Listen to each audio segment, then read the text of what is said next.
यहाँ क्यों बैठी हो?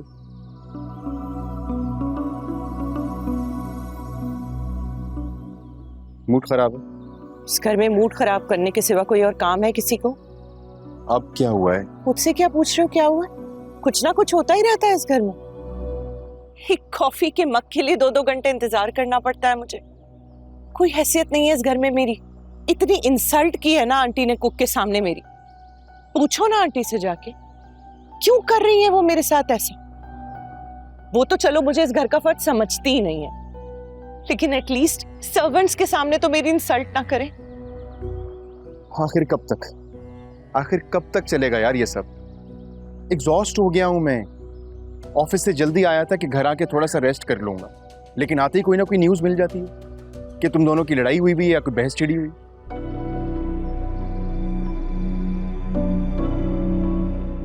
अब जा रहा हूं, जाके पूछता हूं उनसे। और तो कोई काम ही नहीं रह गया ना मेरे पास।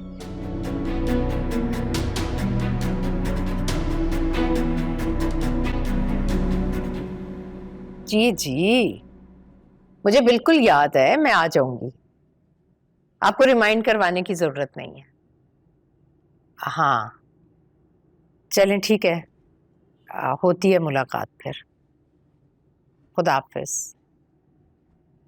बात करनी है आपसे। मैं जानती हूँ तुम्हें क्या बात करनी है। आपने क्या कहा है नताशा से? ये मेरा घर है और मैं किसी को जवाब दे नहीं हूं, खास तौर पर तुम्हारी बीवी की इन हरकतों की। आपको तो इस घर में मेरा वजूद बर्दाश्त है ही नहीं, लेकिन एटलीस्ट नौकरों के सामने तो मेरी इंसल्ट ना करें। तुम इस काबिल हो भी नहीं कि मैं तुम्हारी तारीफ करूं। आते ही अपने शौहर का दिमाग खराब कर दिया। जरा भी ख्याल नहीं है तुम्हें इसका, जबकि इसने मेरी मर्जी के खिलाफ तुम्हें इस घर में लाकर मेरे सर पर मुसल्लत कर दिया। तुम इस काबिल थी कहां? आपको तो अलैना जैसी लड़कियां पसंद है ना, लेकिन उसको तो शबरेज ने भी कबूल नहीं किया। और मैं कहती हूँ बहुत अच्छा किया उसने। देख रहे हो तुम इसकी जबान? ये तुम्हें कभी औलाद की खुशी नहीं दे सकती। क्यों तुम इससे अपना पीछा नहीं छुड़वाते? दूसरी शादी का सोचो। मामा क्यों करती हैं आप ऐसी बातें? क्यों ना करूं? तुम एक औलाद तक तो दे नहीं सकी मेरे बेटे को। शर्म नहीं आती आपको? नताशा प्लीज मामा से तमीज से। मैं तमीज से बात करूं? तुम देख रहे हो क्या कह रही है? मैं सामने खड़ी हूं और तुमसे कह रही हूं कि दूसरी शादी कर लो। मुझे कह रहे हो तमीज से बात करूं मैं? Natasha will discuss it later. अभी तुम कमरे में जाओ। आप जो चाह रही है ना वैसा होगा नहीं। Natasha please go to your room please.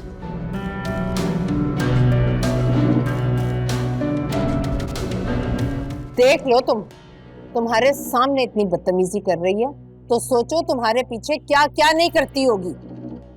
तो आपको भी तो घर के मुलाजिम के सामने उससे इस तरह से बात नहीं करनी चाहिए थी ना। हाँ हाँ, तुम तो हिमायत करोगे इसकी। मैं इस लड़की को सिर्फ और सिर्फ तुम्हारी वजह से बर्दाश्त कर रही हूँ, वरना इसे मैं बताती। तुम दोनों भाइयों ने ना तमाशा बनाकर रख दिया इस घर का। आप क्या चाहती हैं? हाँ, इंसान ऑफिस से घर आता है कि थोड़ा सुकून मिल जाएगा, लेकिन आते साथ ही आप लोगों की बहस और लड़ाइयां शुरू हो जाती हैं। सुकून के लिए कहाँ जाए इंसान? अरे दूसरी शादी करो, अपनी लाइफ जियो। इस लड़की के चक्कर में रहे ना तो तुम ज़हनी मरीज बन जाओगे।